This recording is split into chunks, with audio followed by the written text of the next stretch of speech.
এই সমস্ত পণ্ডিতদের উদাহরণ দিতে গিয়া বলতে হয় একটা অশিক্ষিত মূর্খ লোকের ঘটনা। একটা লোক অশিক্ষিত মূর্খ ছিল, লেখাপড়া জানে না, দস্তখত জানে না। এজন্য তার ছেলেটাকে স্কুলে লেখাপড়া করতে দিল। ছেলেটা মেধাবী ছিল, 10 বছর একাধারে লেখাপড়া করে এসএসসি পরীক্ষা দিয়ে ফার্স্ট ডিভিশন, ফার্স্ট বয় হয়ে পাশ করলো। কোন ডিভিশন? First division. কি বয়? ফার্স্ট বয় হলে রুল নম্বর কত? 1। বাপ শিক্ষিত না মূর্খ? মূর্খ। বাপে কিন্তু 1 নম্বরে ফাঁস করলে পরীক্ষায় নম্বর বেশি পায় না 10 নম্বরে ফাঁস করলে পরীক্ষায় নম্বর বেশি পায়, এত কথা বুঝে না, শুধু বুঝে 1 থেকে 10 বেশি। ফল ঘোষণার পরে বাপ ছেলেকে জিজ্ঞাসা করে, পরীক্ষা যে দিছিলা পাস করেছ? ছেলে বলে পাস করেছি।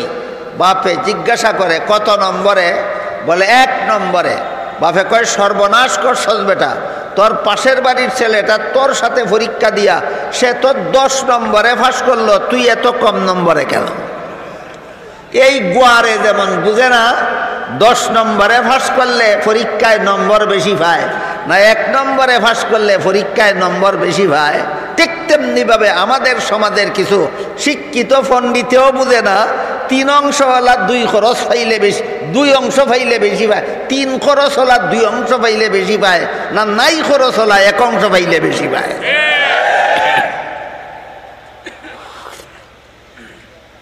কি বুঝালাম আপনাদেরকে? একটা উদাহরণ বুঝালাম যে ইসলামের সমস্ত বিধিবিধান চূড়ান্ত যুক্তিসম্মত। এই কথা না, এই কথাটা বোঝাবার চেষ্টা করো। ইসলামের সমস্ত বিধিবিধান চূড়ান্ত যুক্তিসম্মত। মনে রাখতে হবে, আল্লাহর বিধানগুলিকে যারা যুক্তির বাহানায় ব্যাটিক সাব্যস্ত করার অপচেষ্টায় লিপ্ত, এরকম লোক সংখ্যা কম নয় বাংলাদেশে, যারা নানা রকম যুক্তির বাহানায় আল্লাহর বিভিন্ন বিধানকে ব্যাটিক সাব্যস্ত করার শয়তানি চক্রান্তে লিপ্ত। এদের পরিণতি সুস্পষ্ট ভাষায় আল্লাহ কোরআনে বলে দিয়েছে। সূরা নিসার 11 নম্বর আয়াতে বলেছেন ছেলে পাবে 2 অংশ, মেয়ে পাবে 1 অংশ। 12 নম্বর আয়াতে বলেছেন আরো কে পাবে কত অংশ। 13 নম্বর আয়াতে বলেছেন এইগুলি আল্লাহর বিধান। 14 নম্বর আয়াতে বলেছেন যারা অমান্য করবে চিরকালের জন্য জাহান্নামে যাবে। অস্পষ্ট কথা। তাহলে 11 নম্বর আয়াতে বলেছেন ছেলে পাবে 2 অংশ, মেয়ে পাবে 1 অংশ। 12 নম্বর আয়াতে বলেছেন আরো কে পাবে কত অংশ। 13 নম্বর আয়াতে বলেছেন এইগুলি আল্লাহর বিধান। 14 নম্বর আয়াতে বলেছেন না মানলে চিরকালের জন্য জাহান্নামে যাইবা। বলুন তো, ইসলামের বিধানে একটা মানুষ চিরকালের জন্য জাহান্নামী সাব্যস্ত হয় লেশমাত্র ঈমান থাকলে না লেশমাত্র ঈমান না থাকলে? তাহলে সারমর্ম কি দাঁড়ালো? ছেলে ভাবে 2 অংশ, মেয়ে ভাবে 1 অংশ। যদি মনে প্রাণে বরণ করে নিতে না পারো, তোমার ঈমানের লেশ মাত্র নাই, তুমি চিরস্থায়ী জাহান্নামী। তোমার যুক্তি তোমাকে ইবলিসের মতো চিরকালের জন্য জাহান্নামে নিয়ে গেল।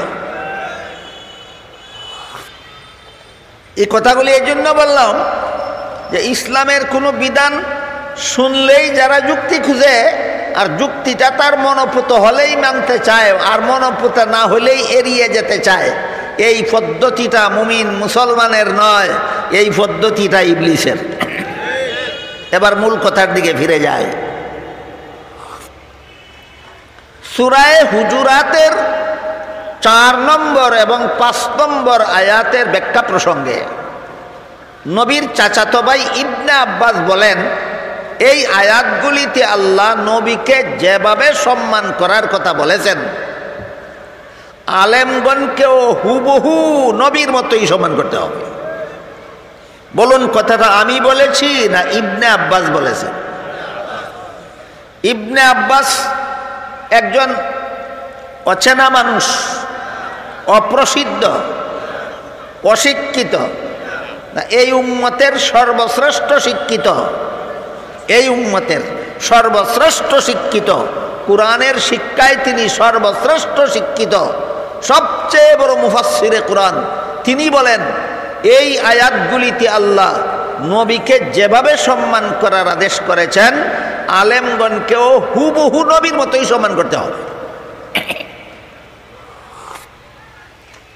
এই প্রসঙ্গের আয়াতটা কেন পড়লাম, এখানে এসে দেখলাম আপনাদের মুরাদনগর উপজেলা কওমি মাদ্রাসা উলামা পরিষদ, এই উলামা পরিষদের উদ্যোগে আয়োজিত সম্মেলন।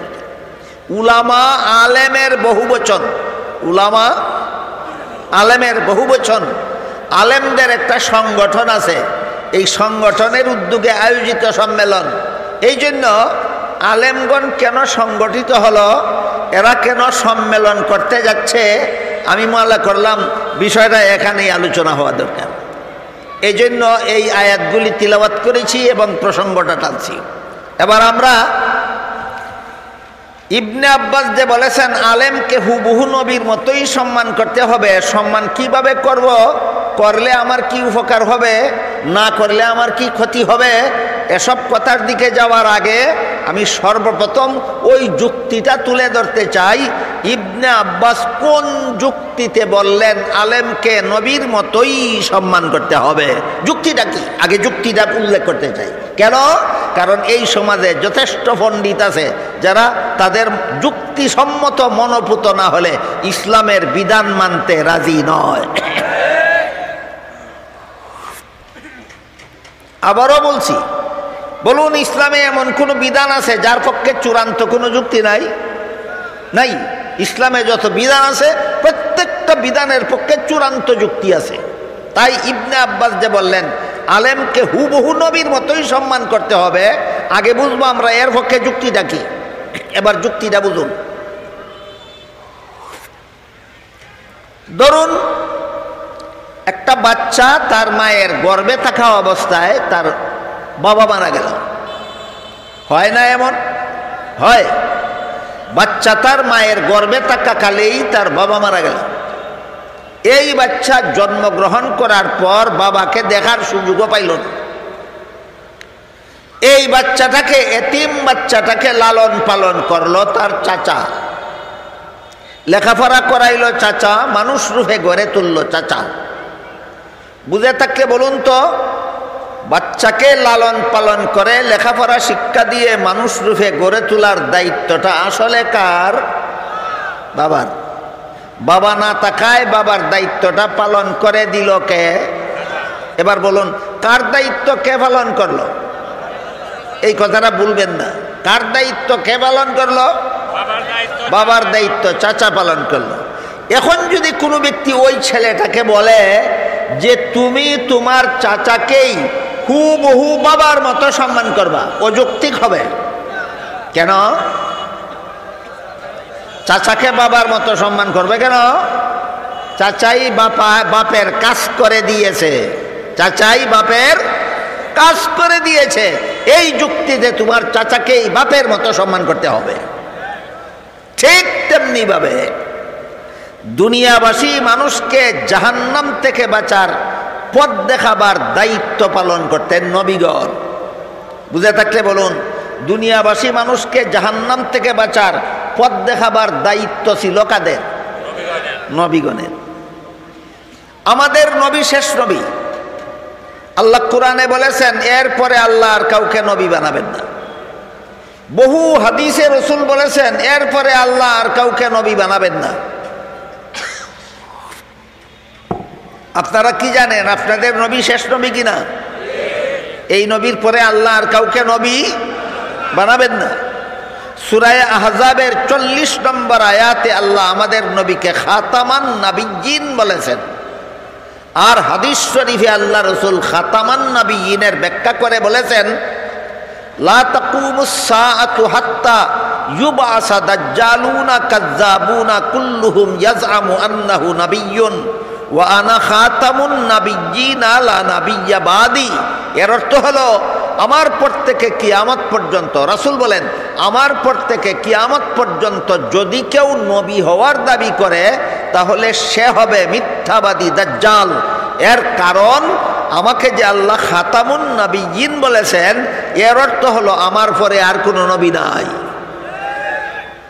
সুতরাং আমাদের নবীর পরে গোলাম আহমদ কাদিয়ানীকে নবী সাজিয়েছিল ইংরেজেরা, আর ইংরেজের একদল দালালেরা তবে তাকে নবী রূপে মেনে নিয়েছিল। লম্বা ইতিহাস, আমি দুঃখিত সেই ইতিহাস এখনকার আলোচ্য বিষয় আমার নয়, শুরু করলে আলোচনা শেষও করতে পারবো না, শুধু সংক্ষেপে বলছি শুনুন। এই ভারত উপমহাদেশ, বর্তমান বাংলাদেশ, ভারত, পাকিস্তান, 3 দেশের সমন্বিত এক দেশ ছিল, নাম ছিল ভারত উপমহাদেশ। সবটুকু শাসন করতেন মুসলমান শাসনকর্তারা। এই সমস্ত মুসলমান শাসনকর্তাদের একজনের নাম ছিল বাদশাহ আলমগীর। বুঝে থাকলে বলুন, বাদশাহ আলমগীর কোন দেশের শাসনকর্তা ছিলেন? ভারত উপমহাদেশের শাসনকর্তা ছিলেন। ইংরেজরা বাণিজ্য করার সুতায়, বাণিজ্যের বাহানায় এখানে আগমন করেছিল, আর ছলে বলে কলে কৌশলে আমাদের উপমহাদেশের শাসন ক্ষমতা জুড়ে দখল করে নিয়ে গেছিল, ডাকাতি করে নিয়ে গেছিল। বলুন, ইংরেজরা নীতিগতভাবে এই দেশের শাসন ক্ষমতায় অধিষ্ঠিত হয়েছিল না জবরদখল করেছিল? জবরদখল করেছিল। এমতাবস্থায় তখনকার ভারতের সবচেয়ে বড় আলেম ছিলেন শাহ আব্দুল আজিজ। শাহ আব্দুল আজিজ তিনি একটা বিপ্লবী ফতুয়া চালু করলেন সারা দেশে। কি ফতুয়া? এই ইংরেজ ডাকাতদের হাত থেকে আমাদের লুপ্ত স্বাধীনতা পুনরুদ্ধার করার জন্য এর বিরুদ্ধে মুক্তিযুদ্ধে ঝাঁপিয়ে পড়া প্রতিটি মুসলমানের জন্য ফরজ। একটা মুসলমানের জন্য মুক্তিযুদ্ধে অংশগ্রহণ না করে বেঁচে থাকা হালাল নয়।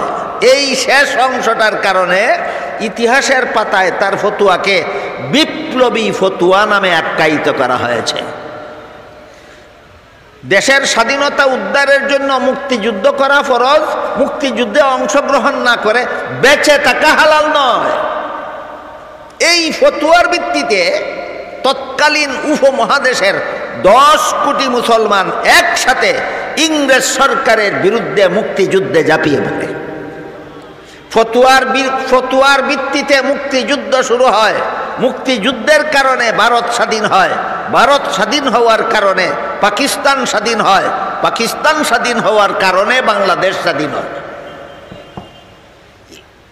এদিক থেকে বললে বাংলাদেশের স্বাধীনতার ফাউন্ডেশন পাকিস্তানের স্বাধীনতা, পাকিস্তানের স্বাধীনতার ফাউন্ডেশন ভারতের স্বাধীনতা, ভারতের স্বাধীনতার ফাউন্ডেশন মুক্তিযুদ্ধ, মুক্তিযুদ্ধের ফাউন্ডেশন ফতুয়া। ইতিহাস যারা জানে না এরা মুক্তিযুদ্ধের চেতনা কোন জিনিস গুড়ার ডিমও বুঝে না। আমি অতি সংক্ষেপে 5 ঘন্টার ইতিহাস 5 মিনিটে বললাম। যৎকিঞ্চিত বুঝতে পেরেছেন আপনারা একটু বলুন তো, মুক্তিযুদ্ধের চেতনাটা কি? মুক্তিযুদ্ধের চেতনা ফতুয়া। যারা ফতুয়া মানে এদের মধ্যে মুক্তিযুদ্ধের চেতনা বিদ্যমান, যারা ফতুয়া মানে না এরা মুক্তিযুদ্ধের চেতনাবিহীন। এই ফতুয়ার ভিত্তিতে যখন সারা উপমহাদেশে 10 কোটি মুসলমান একসাথে মুক্তিযুদ্ধে অংশগ্রহণ করে, তখন ইংরেজ সরকার এই মুক্তিযুদ্ধকে বানচাল করার জন্য বহুমুখী চক্রান্ত করে। বহুমুখী, একটা দুইটা না, যত চক্রান্ত করেছিল বানচাল করার জন্য, এর একটা বানচালের উদাহরণ আপনাদের সামনে তুলে ধরি। একজন ইংরেজ ঐতিহাসিকের নাম উইলসন হান্টার, সংক্ষেপে বলা হয় W.W. হান্টার। W.W. হান্টারের লিখিত একটা ইতিহাস গ্রন্থ আছে, the Indian মুসলমানস W Hunter the Indian মুসলমানস নামক পুস্তকে লেখে, আমরা এই দেশে ক্ষমতা প্রতিষ্ঠিত করার পর আমাদের বিরুদ্ধে যখন সম্মিলিতভাবে ঐক্যবদ্ধভাবে মুক্তিযুদ্ধ শুরু হয়েছিল, তখন এই মুক্তিযুদ্ধকে বানচাল করার জন্য অসংখ্য অগণিত টাকা পয়সার বিনিময়ে আমরা এদেশবাসীর মধ্য থেকে একদল দালাল খরিদ করে নিলাম। এই সমস্ত দালালদের মধ্যে এক দালালের নাম ছিল নবাব সিরাজউদ্দৌলার সেনাপতি মীর জাফর। বলেন কার খরিদা দালাল? ইংরেজ সরকারের। আরেক দালালের নাম ছিল টিপু সুলতানের সেনাপতি মীর সাদেক। বলেন কার খরিদা দালাল? ইংরেজের খরিদা দালাল। আরেক দালালের নাম ছিল গোলাম আহমদ কাদিয়ানি।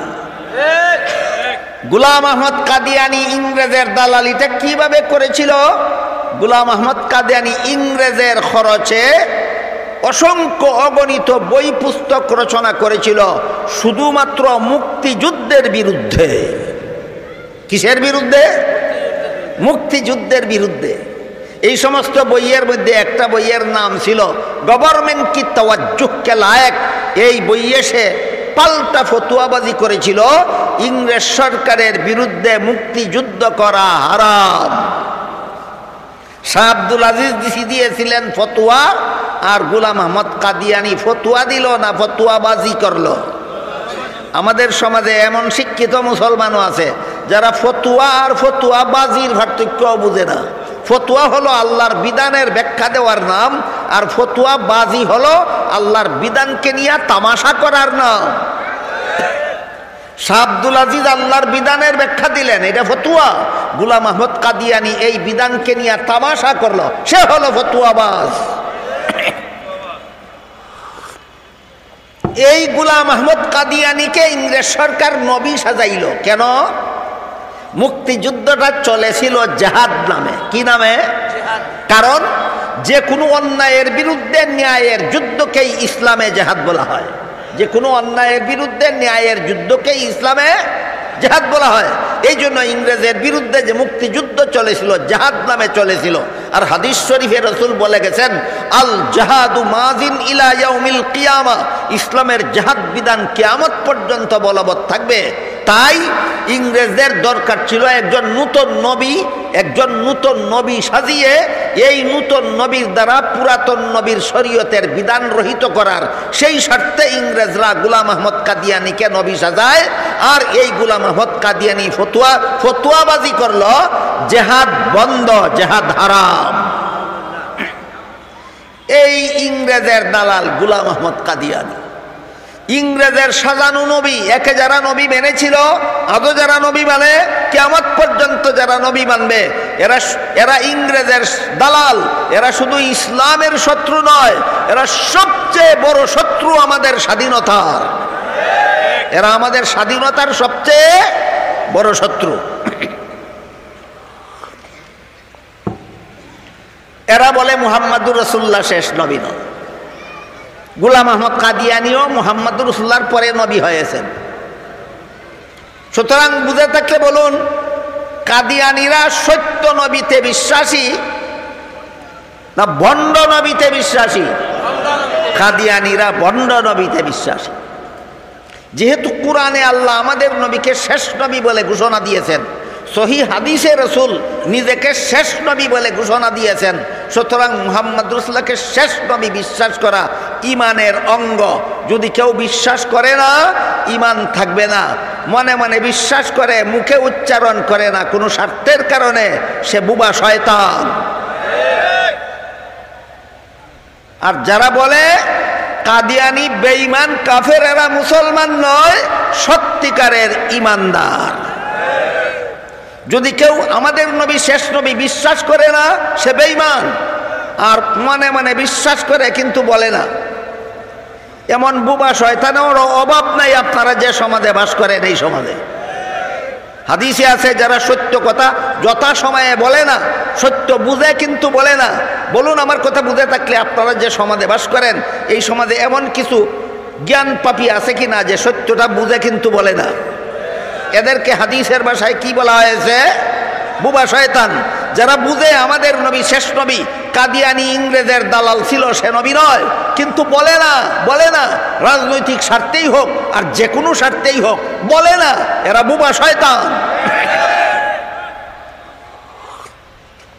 আর যারা বলে আমাদের নবী শেষ নবী, এরপরে যারা নবী দাবি করবে এরা মিথ্যাবাদী দাজ্জাল, এরা বেঈমান কাফের, মুসলমান নয়, এরা সত্যিকারের ঈমানদার।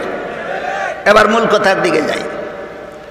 বলতেছিলাম দুনিয়াবাসী মানুষকে জাহান্নাম থেকে বাঁচার পথ দেখাবার দায়িত্ব পালন করতেন কারা? নবীরা। আমাদের নবী যেহেতু শেষ নবী, এই কারণে বর্তমান দুনিয়াতে দুনিয়ার মানুষকে জাহান্নাম থেকে বাঁচার পথ দেখাবার দায়িত্বশীল নবীরা নাই। বলুন আছে কি? আছে। দুনিয়াবাসী মানুষকে জাহান্নাম থেকে বাঁচার পথ দেখাবার দায়িত্বশীল নবীদের কেউ আছে বর্তমান দুনিয়ায়? নাই। তাহলে এই দায়িত্বটা এখন পালন করবে কে? হাদিস শরীফে রাসূল বলে গেছেন, ওয়া ইন্নাল উলামা ওয়ারাসাতুল আম্বিয়া, আলেমগণ নবীগণের দায়িত্ব পালন করবেন। কথা একটু লম্বা হয়ে যাওয়ার কারণে আগের কথার পরের কথার মিল সামঞ্জস্য ভুলে যাবেন না। বলতেছিলাম একটা এতিম ছেলেকে তার চাচা লালন পালন করলো, লেখাপড়া শিক্ষা দিল, মানুষ রূপে গড়ে তুললো। এই জন্য যদি তাকে বলা হয় তোমার চাচাকেই তুমি তোমার বাবার মতো সম্মান করবা, চূড়ান্ত যুক্তিসম্মত কিনা? কেন যুক্তিটা কি? তোমার চাচাই তোমাকে বাবার কাজ করে দিয়েছে। ঠিক তেমনি ভাবে ইবনে আব্বাস বলেন তোমরা আলেমগণকেই হুবহু নবীর মতো সম্মান করবা। যুক্তিটা কি? বর্তমান দুনিয়ার আলেমগণই নবীগণের দায়িত্ব পালন করে। বর্তমান দুনিয়ার আলেমগণই কার দায়িত্ব পালন করে? নবীগণের দায়িত্ব পালন করে। এই যুক্তিতে ইবনে আব্বাস বলেন এখন আলেমকেই নবীর মতো সম্মান করতে হবে। ইবনে আব্বাসের উক্তিটা যুক্তিহীন। কি বুঝলেন এতক্ষণ? ইবনে আব্বাসের উক্তিটা যুক্তিহীন না চূড়ান্ত যুক্তিসম্মত? চূড়ান্ত যুক্তিসম্মত। যেহেতু উলামা পরিষদের উদ্যোগে আয়োজিত, এই জন্য উলামাদের প্রতি আমাদের কেমন ধ্যান ধারণা রাখতে হবে, উলামাদের দায়িত্বটা কি, এটা উপলব্ধিতে আসা দরকার। নবীগণের যেই দায়িত্ব ছিল, আমাদের নবী শেষ নবী হওয়ার কারণে কিয়ামত পর্যন্ত আলেমগণ সেই দায়িত্ব পালন করে যাবেন। এই জন্য ইবনে আব্বাস বলেন আলেমগণকে হুবহু নবীর মতোই সম্মান করতে হবে। আপনারা যদি আর কয়েক মিনিট ধৈর্য ধরে বসেন, মনোযোগে শুনেন, এই মর্মে যে হাদিসটা পড়েছিলাম সেই হাদিসটা মোটামুটি অনুবাদ করে কথা শেষ করে দেন। আর যদি বলেন এই পর্যন্তই থাকুক, তো এখানেই সমাপ্ত করে দেন। এই প্রসঙ্গে আমি রাসূলের একটা হাদিস পড়েছিলাম। হাদিসের মর্ম হলো দুনিয়াবাসী মানুষের জন্য জাহান্নাম থেকে বাঁচার চারটা পথ আছে। নবীগণের আমলে নবীগণের দায়িত্ব ছিল দুনিয়াবাসী মানুষকে জাহান্নাম থেকে বাঁচার পথ প্রদর্শন করা। এখন যেহেতু নবী নাই, বলুন এতক্ষণের কথা বুঝে থাকলে এবার দুনিয়াবাসী মানুষকে জাহান্নাম থেকে বাঁচার পথ প্রদর্শনের দায়িত্বশীল কারা? আলেমগণ। আলেমগণ নবীগণ যেই পথ বলেছিলেন সেই পথই বলতে হবে, নিজেদের পক্ষ থেকে মন গড়া কোনো পথ বলার অধিকার নাই। তাই বলছি আমাদের নবী বলে গেছেন আমার উম্মতের জন্য জাহান্নাম থেকে বাঁচার চারটা পথ আছে, 5 নম্বর কোনো পথ নাই। 1 নম্বর পথ হলো তুমি নিজে আলেম হও।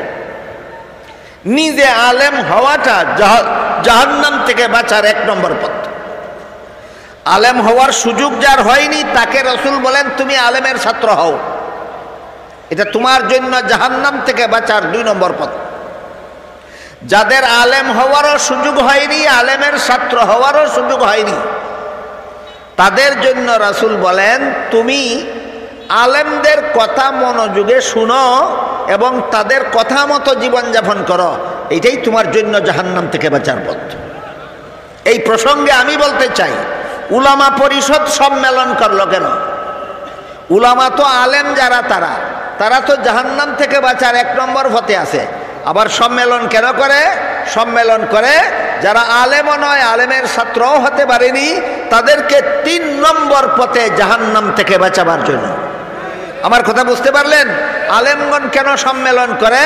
যারা আলেমও নয়, মাদ্রাসার ছাত্রও নয়, এরাও যেন জাহান্নাম থেকে বাঁচার পথ পেতে পারে, এদেরকে জাহান্নাম থেকে বাঁচার পথ দেখাবার জন্য উলামা পরিষদের পক্ষ থেকে সম্মেলনের আয়োজন।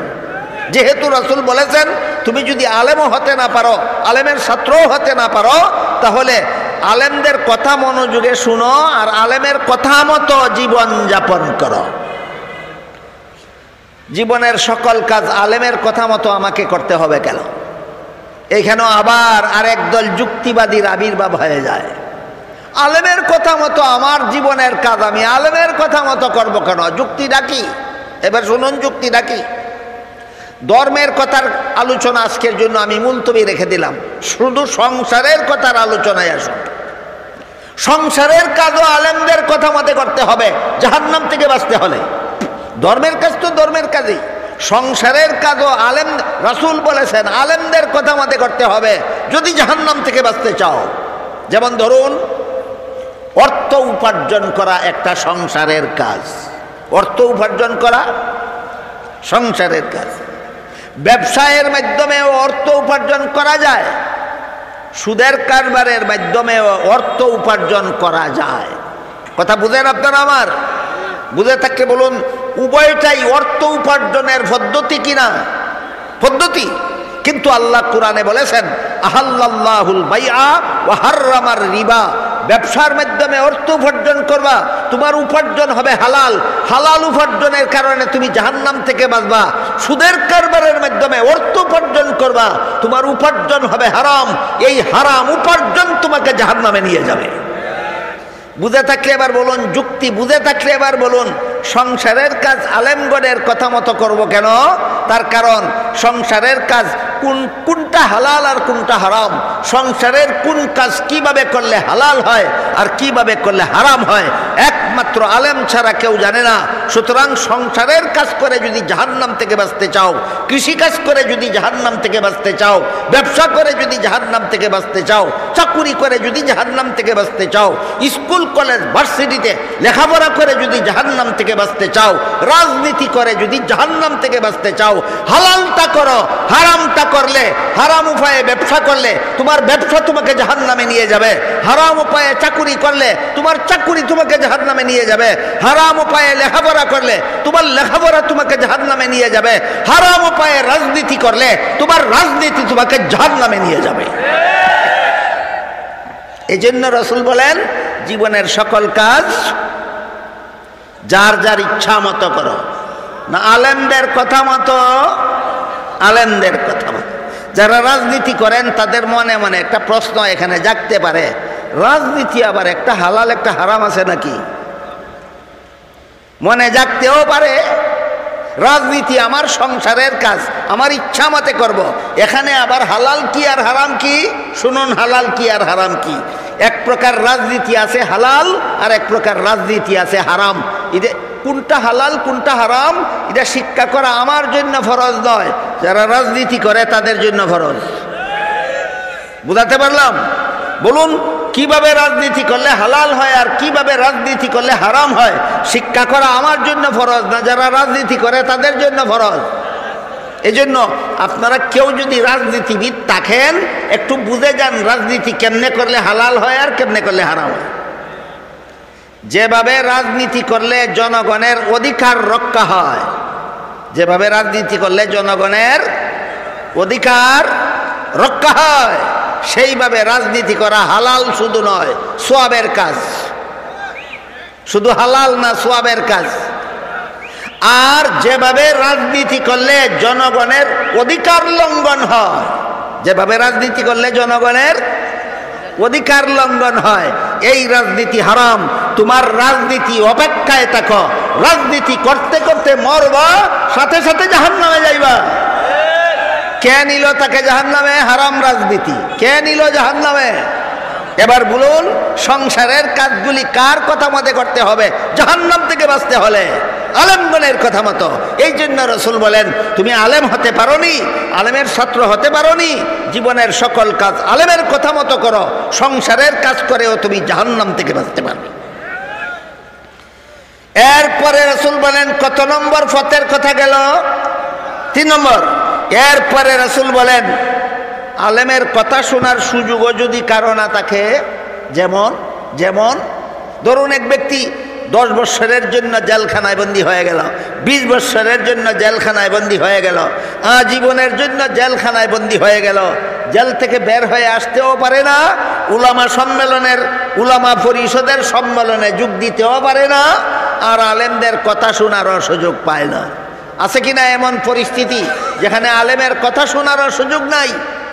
এমন ক্ষেত্রে এমন ব্যক্তির জন্য রাসূল বলেন তুমি আলেমকে ভালোবাসো, আলেমকে ভালোবাসো। আগেই বলেছি রাসূল আলেমকে ভালোবাসার হুকুম করেছেন, এটা ইসলামের বিধান। রাসূল নির্দেশ দিয়েছেন সমস্ত উম্মতকে আলেমদের প্রতি অন্তরে ভালোবাসা রাখো, এটা ইসলামের বিধান। অযৌক্তিক,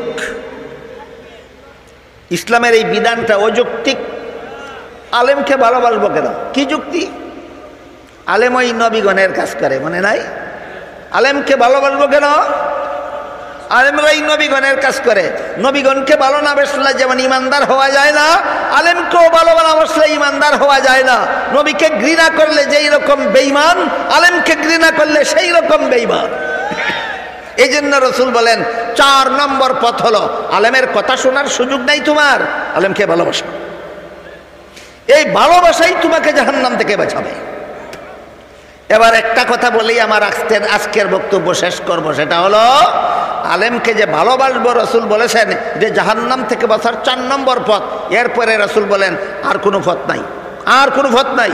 আলেম হলে 1 নম্বর পথে আসো জাহান্নাম থেকে বাঁচার, ছাত্র হলে 2 নম্বর পথে আসো, আলেমের কথা শুনলে 3 নম্বর পথে আসো, আলেমকে ভালোবাসলে 4 নম্বর পথে আসো। আলেমকে ভালোবাসতে না পারলে রাসূল বলেন তোমার কপালে জাহান্নাম ছাড়া আর কিছু নাই। কাজেই আলেমকে ভালোবাসার যুক্তিটা কি? আলেমগণ নবীগণের কাজ করেন, এটা হলো যুক্তি। এখন প্রশ্ন হলো আলেমকে ভালোবাসবো কিভাবে? কি লাগে আলেমকে ভালোবাসতে? কি দরকার? কি দিতে হবে আমার? উল্লেখ আছে, বিস্তারিত বলার মতো সময় আমার হাতে নাই, হয়তো আপনাদের শোনার মতো সময়ও নাই, এই জন্য খুব শর্টকাটে বলছি। আলেমকে ভালোবাসতে কিছু লাগে না, একটা অন্তর লাগে। আলেমকে ভালোবাসতে কি লাগে? টাকা পয়সা ধন সম্পদ কিছুই লাগে না, কিছুই লাগে না। এমন কিছু আলেম নামদারি মৌলবী সমাজে আছে আমি জানি, যারা বলে আমার প্রতি যদি তোমাদের ভালোবাসা থাকে তাহলে তোমাদের মাহফিলে আমাকে নিলে ঘন্টায় 1 লক্ষ টাকা দিতে হবে। এই সমস্ত মৌলবীরা ভালোবাসতে 1 লাখ টাকা লাগে। এই সমস্ত মৌলবীদের ভালোবাসতে কত লাগে? 1 লাখ টাকা লাগে। কিন্তু যেই ভালোবাসা আপনাকে জাহান্নাম থেকে বাঁচাবে, আলেমকে যেই ভালোবাসা বাসলে আপনাকে জাহান্নাম থেকে বাঁচাবে, এই ভালোবাসায় 1 পয়সাও লাগে না, সেই ভালোবাসায় 1 পয়সাও লাগে না। সুতরাং যে সমস্ত মৌলবীরা টাকার চুক্তি করে ভালোবাসার নামে, এগুলি ভালোবাসা নয়, এগুলি পকেট গরমের ব্যবস্থা।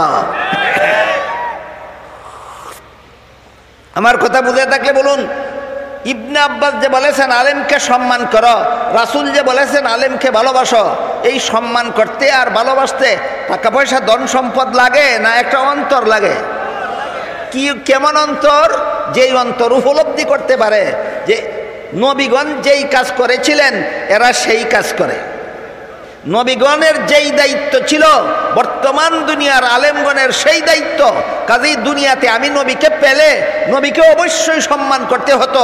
নবীকে না পাওয়ার কারণে এখন নবীর কাজ যে করে তাকেই আমার ভালোবাসতে হবে। নবীকে পেলে আমার মহব্বত করতে হতো, নবীকে না পাওয়ার কারণে নবীর কাজ যে করে তাকেই আমার ভালোবাসতে হবে। এই অনুভূতিশীল একটা অন্তরের দরকার হয়। আলেমকে ভালোবাসতে হইলে টাকা পয়সার দরকার হয় না। এইভাবে আলেমকে ভালোবাসলে এই ভালোবাসাটাই হবে আপনার জাহান্নাম থেকে বাঁচার ব্যবস্থা। এই মর্মের হাদিসটা বলেই কথাটা শেষ করি।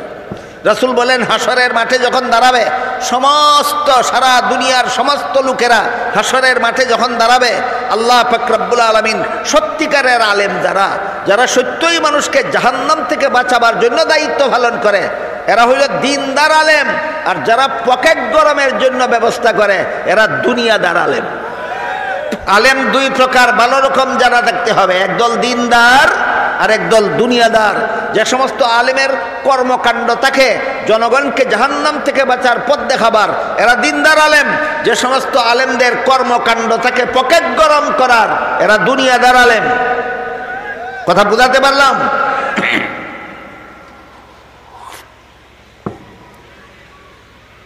দিনদার আলেমদেরকে আল্লাহ হাসরের মাঠে যখন বলবেন তোমরা জান্নাতে যাও, আল্লাহর কথায় এরা যখন জান্নাতে রওনা হবেন, এদের জান্নাতে যাওয়ার পথের পাশে কিছু গুনাহগার মুসলমান দাঁড়িয়ে থাকবে। এক একজন গুনাহগার মুসলমান এক একজন আলেমকে পিছন থেকে ডেকে ডেকে বলবে, হুজুর দুনিয়াতে আমি আপনাকে ভালোবাসতাম। প্রমাণ দিতে গিয়া বলবে আপনাকে এক গ্লাস পানি পান করাইছিলাম। বলুন, একজন সাধারণ মুসলমান একজন আলেমকে এক গ্লাস পানি পান করায় দুশ্মনির কারণে না মহব্বতের কারণে? এক গ্লাস পানি পান করাতে কতশো টাকা লাগে? নিজের বাড়িতে টিউবওয়েল থাকলে আর গড় গ্লাস থাকলে 1 পয়সাও লাগে না। আরেকজন রাসূল বলেন, আরেকজন গুনাহগার মুসলমান জান্নাতে যাওয়ার পথে আরেকজন আলেমকে পিছন থেকে ডেকে বলবে, হুজুর আমার একটু কথা শুনে যান, দুনিয়াতে আমি আপনাকে মহব্বত করতাম। প্রমাণ কি? প্রমাণ আমি আপনাকে 1 বদনা উজুর পানির ব্যবস্থা করে দিয়েছিলাম। পুকুরে যদি পানি থাকে আর আপনার ঘরে যদি বদনা থাকে, 1 বদনা উজুর পানি দিতে কত টাকা লাগবে? তাহলে আলেমকে মহব্বত করতে কি লাগে? টাকা লাগে না, একটা অন্তর লাগে। এইভাবে যে যাকে যে আলেমকে মহব্বত করেছিল বলবে, তারপর বলবে কিন্তু আজকে আমার গুনার কারণে আল্লাহ আমাকে জাহান্নামে যাওয়ার আদেশ করেছেন। আল্লাহর রাসূল বলেন, এই কথা শুনে আলেমগণ নিজেদের জান্নাতে যাওয়া বিরতি দিয়ে দাঁড়িয়ে যাবেন। দাঁড়িয়ে আল্লাহকে বলবেন, আল্লাহ এই লোকটা ঠিকই বলেছে, আমাকে মহব্বত করতো বলেই আমাকে 1 গ্লাস পানি পান করাইছিল। ওই লোকটা ঠিকই বলেছে, আমাকে মহব্বত করতো বলেই আমাকে 1 বদনা উজুর পানির ব্যবস্থা করে দিয়েছিল। আল্লাহ তখন বলবেন, শুনো আলেমরা, এদের গুনার কারণে আমি হুকুম দিয়েছি জাহান্নামে যাওয়ার জন্য, কিন্তু তোমরা যেহেতু সাক্ষী দিলা যে এরা তোমাদেরকে মহব্বত করত, তোমাদের সাক্ষীর কারণে আমি এদের শাস্তি মাফ করে দিলাম।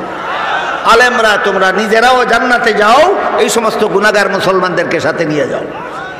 বলুন কত নম্বর পথে জাহান্নাম থেকে নাজাত পাইল? কত নম্বর? 4 নম্বর। আল্লাহ রাসূল বলেন, এই আমার গোটা জাতি গোটা উম্মতের জন্য, গোটা মানব জাতির জন্য কিয়ামত পর্যন্ত জাহান্নাম থেকে বাঁচার এই 4 পথ ছাড়া আর কোনো পথ নাই। 1 নম্বর পথ, নিজে আলেম হও, সুযোগ না থাকলে আলেমের ছাত্র হও, এটা 2 নম্বর পথ, তাও সুযোগ না থাকলে আলেমের কথা মতো জীবনযাপন করো, এটা 3 নম্বর পথ, তাও সুযোগ না থাকলে ওই 2টা লোকের মতো আলেমকে মহব্বত করো। তোমাকে জাহান্নামে যাওয়ার হুকুম দেওয়ার পরেও আল্লাহ তোমাকে নাজাত দান করে দেবেন। আমি আপনাদের সামনে পবিত্র কোরআনের সূরায়ে হুজুরাতের 4 নম্বর এবং 5 নম্বর আয়াত তিলাওয়াত করেছি। আয়াত দুটির শানে নুজুল, নাজিল করার প্রেক্ষাপট, অনুবাদ এবং ধারাবাহিক ব্যাখ্যা দীর্ঘ সময় সাপেক্ষ ব্যাপার। এজন্য আমি সেদিকে না গিয়ে শুধুমাত্র আয়াত দুটির ব্যাখ্যা প্রসঙ্গে এই উম্মতের সর্বশ্রেষ্ঠ মুফাসসিরে কোরআন হযরত আব্দুল্লাহ ইবনে আব্বাস রাদিয়াল্লাহু আনহুর একটা উক্তি আপনাদের সামনে তুলে ধরতে চাই। এই 2 আয়াতের ব্যাখ্যা প্রসঙ্গে ইবনে আব্বাস একটা উক্তি করেছেন। তার উক্তিটা তুলে ধরার আগে আমরা ইবনে আব্বাসের একটু পরিচয় জেনে নেই এবং মনে রাখি। রাসূল করিম সাল্লাল্লাহু আলাইহি ওয়াসাল্লামের কয়েকজন চাচা ছিলেন, এর মধ্যে এক চাচার নাম ছিল হযরত আব্বাস রাদিয়াল্লাহু আনহু। আব্বাসের ছেলের নাম ছিল আব্দুল্লাহ। তাই আব্দুল্লাহকে আব্দুল্লাহ ইবনে আব্বাস বলা হয়, আব্বাসের পুত্র আব্দুল্লাহ বলা হয়। বুঝে থাকলে বলুন তো, আব্বাসের পুত্র আব্দুল্লাহ রাসূলের সম্পর্কে কি? আপন চাচাতো ভাই। রাসূলের আপন চাচাতো ভাই ছিলেন ইবনে আব্বাস, আব্বাসের ছেলে। তিনি এই উম্মতের সর্বশ্রেষ্ঠ মুফাসসিরে কুরআন ছিলেন। তার মতো এত বড় মুফাসসিরে কুরআন অতীতেও এই উম্মতে জন্ম হয়নি কোনোদিন, ভবিষ্যতেও তার মতো এত বড় মুফাসসিরে কুরআন জন্ম হবে না কোনোদিন। কোরআনে তার ব্যাখ্যাগুলি সর্বযুগের উম্মতের জন্য নির্ভরযোগ্য এবং অনুসরণীয়। এই ইবনে আব্বাস সূরা হুজুরাতের 4 নম্বর এবং 5 নম্বর আয়াতের ব্যাখ্যা প্রসঙ্গে বলেন, আয়াতগুলিতে আল্লাহ তার বান্দাদেরকে রাসূলকে যেভাবে সম্মান করার আদেশ করেছেন, আলেমকেও হুবহু রাসূলের মতোই সম্মান করতে হবে। তিনি বলেন, আল্লাহ কুরআনে রাসূলকে যেভাবে সম্মান করার আদেশ করেছেন, আলেমগণকেও হুবহু সেভাবেই সম্মান করতে হবে। বুঝে থাকলে বলুন তো, এই উক্তিটা কার? ইবনে আব্বাস, রাসূলের আপন চাচাতো ভাই আব্দুল্লাহ ইবনে আব্বাস রাদিয়াল্লাহু আনহুমা এই উম্মতের সর্বশ্রেষ্ঠ মুফাসসিরে কুরআন। আমাদের বুঝার ব্যাপার, তিনি এ উক্তিটা কেন করলেন? আলেমগণকে হুবহু রাসূলের মতো সম্মান করতে হবে কেন? এর যৌক্তিকতা কি? এর যুক্তিটা কোথায়? আজকাল জ্ঞান বিজ্ঞানে আমরা এতই উন্নতি লাভ করেছি যে ধর্মের কোনো কথা মাত্রই এখন অনেক লোকেই এর পিছনে কি যুক্তি আছে তা খুঁজে। ধর্মের অমুক বিধানের পক্ষে কি যুক্তি আছে, ধর্মের তমুক বিধানের পক্ষে কি যুক্তি আছে, এমন যারা খুঁজেন, জানার উদ্দেশ্যে খোঁজা ভালো। কোনো বিধানের পিছনে কি যুক্তি আছে জানার উদ্দেশ্যে খোঁজা ভালো। ছিদ্রান্বেষণের উদ্দেশ্যে খোঁজা খুব খারাপ। সত্যকে এড়িয়ে যাওয়ার জন্য অনেকে যুক্তি খুঁজে। যুক্তি দিতে না পারলে যেন সত্যটা এড়িয়ে যেতে পারে। এই স্বভাব মুমিন মুসলমানের হতে পারে না। এই স্বভাব ছিল ইবলিসের। ইবলিসকে আল্লাহ যখন আদেশ করেছিলেন আদমকে সেজদা দিয়ে সম্মান করো, ইবলিস বলেছিল, যে আদমকে মাটির দ্বারা সৃষ্টি করেছেন, মাটির মধ্যে অন্ধকার থাকে, আমি ইবলিসকে আগুন দ্বারা সৃষ্টি করেছেন, আগুনের মধ্যে আলো থাকে, অন্ধকারের চেয়ে আলো ভালো, তাই মাটির তৈরি আদমের চেয়ে আগুনের তৈরি ইবলিস ভালো। ভালো হয়ে মন্দের সামনে মাথা নত করব কোন যুক্তিতে?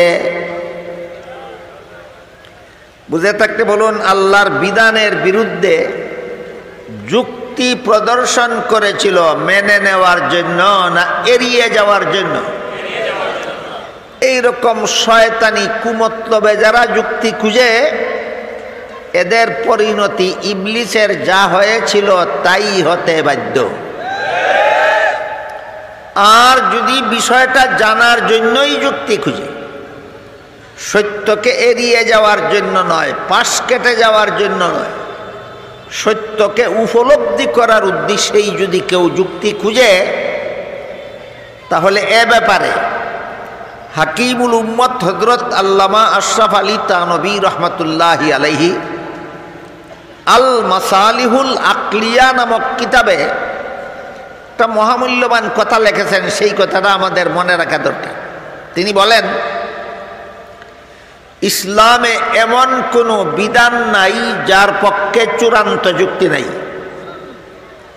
ইসলামে এমন কোনো বিধান নাই যার পক্ষে চূড়ান্ত কোনো যুক্তি নাই। ইসলামের সমস্ত বিধিবিধান চূড়ান্ত যুক্তিসম্মত। ইসলামের সমস্ত বিধিবিধান চূড়ান্ত যুক্তিসম্মত।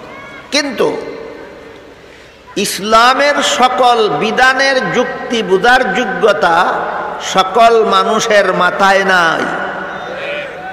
বলেন যুক্তি নাই না বুঝার যোগ্যতা নাই?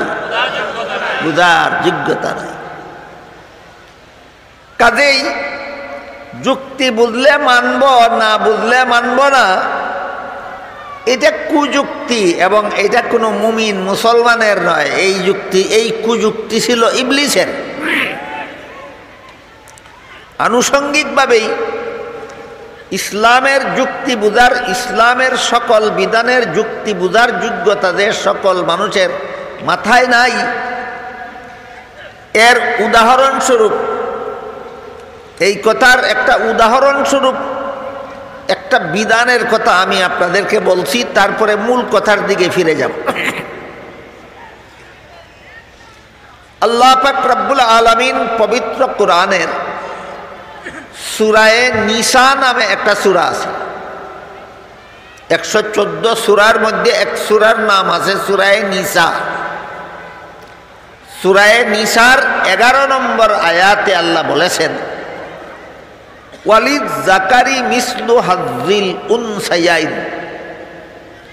এর অর্থ হলো পিতামাতা মারা গেলে মৃত পিতামাতার ত্যায্য সম্পদে ছেলে পাবে 2 অংশ, মেয়ে পাবে 1 অংশ। ছেলে পাবে 2 অংশ, মেয়ে পাবে 1 অংশ। এটা ইসলামের বিধান। আল্লাহ বলেছেন সূরায়ে নিসার 11 নম্বর আয়াতে। বুঝতে পারেন কথা আপনারা আমার? ছেলে পাবে 2 অংশ, মেয়ে পাবে 1 অংশ। বলুন এটা ইসলামের বিধান কিনা? আল্লাহ বলেছেন কিনা? কোরআনে উল্লেখ আছে কিনা? কোন সূরার কত নম্বর আয়াতে?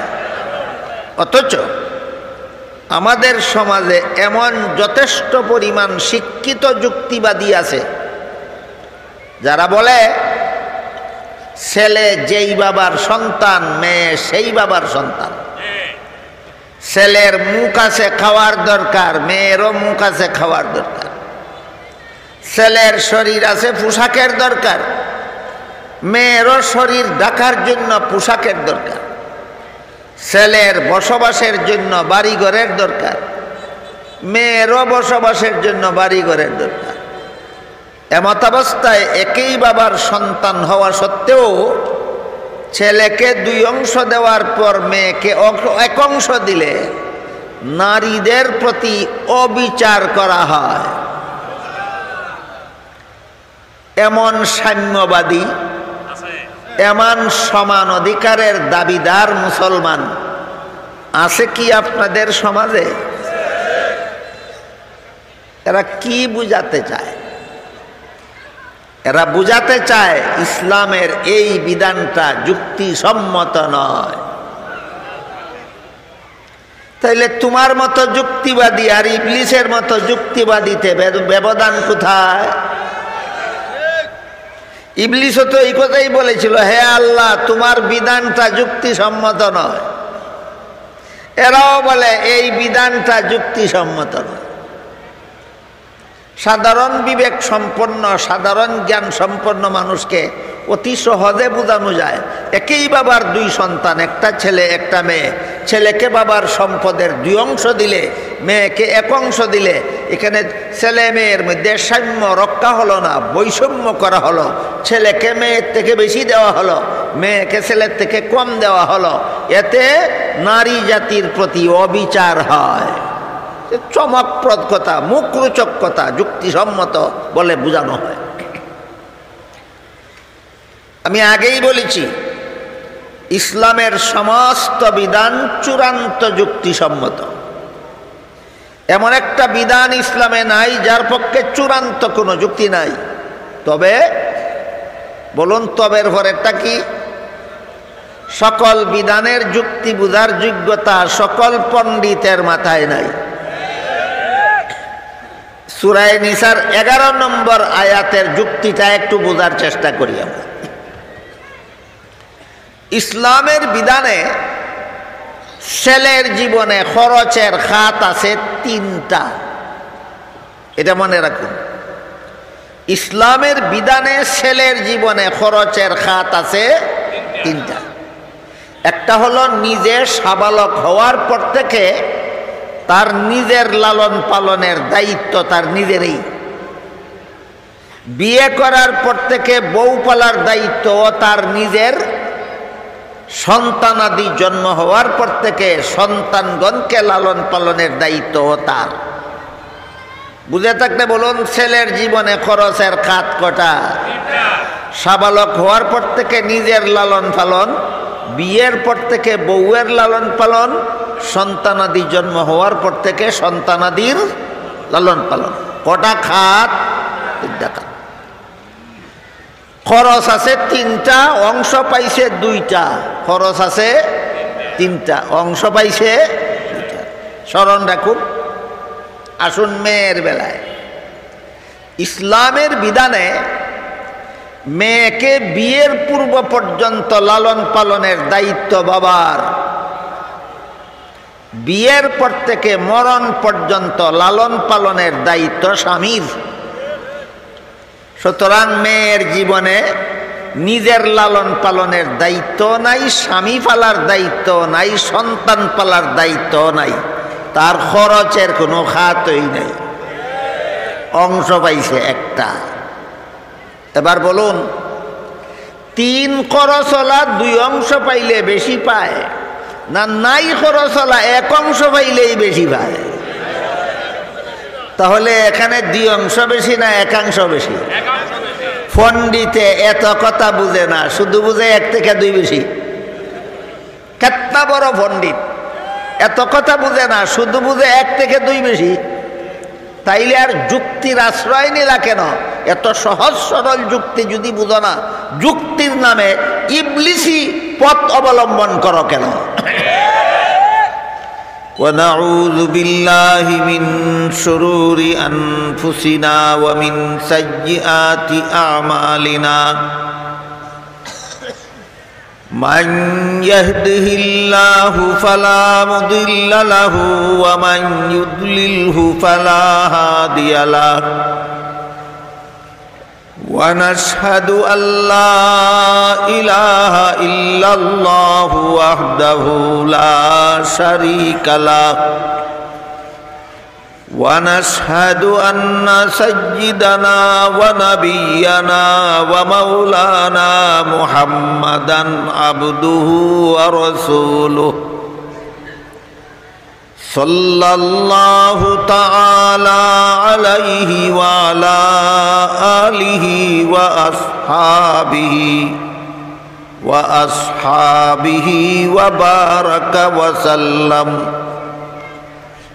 أما بعد فأعوذ بالله من الشيطان الرجيم بسم الله الرحمن الرحيم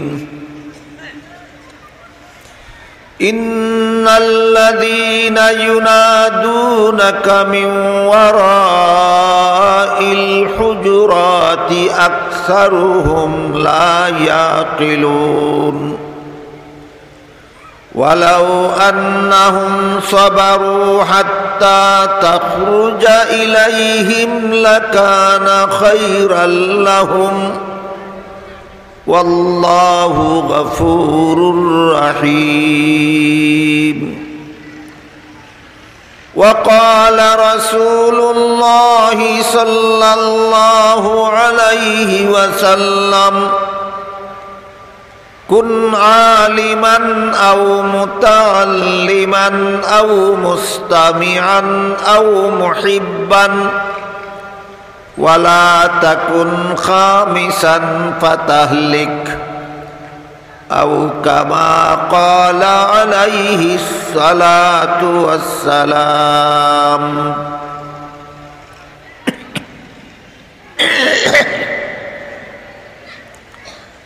শ্রদ্ধেয় সভাপতি হযরত উলামায়ে কেরাম, সম্মানিত সুধী সমাজ, দূর দূরান্ত থেকে আগত সর্বস্তরের মুসলমান ভাইয়েরা আমার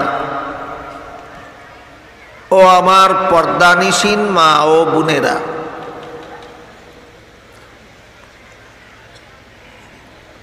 আল্লাহ আপনাদের আমাদের সবাইকে আলেমদের সংস্রবের মাধ্যমে, ইবনে আব্বাসের ব্যাখ্যা বানার মাধ্যমে, রাসূলের নির্দেশ মানার মাধ্যমে জাহান্নাম থেকে বাঁচার পথে জীবনযাপন করার সৌভাগ্য দান করুন। সবাই বলুন আমিন। সুবহান রাব্বিকা রাব্বিল ইজ্জাতি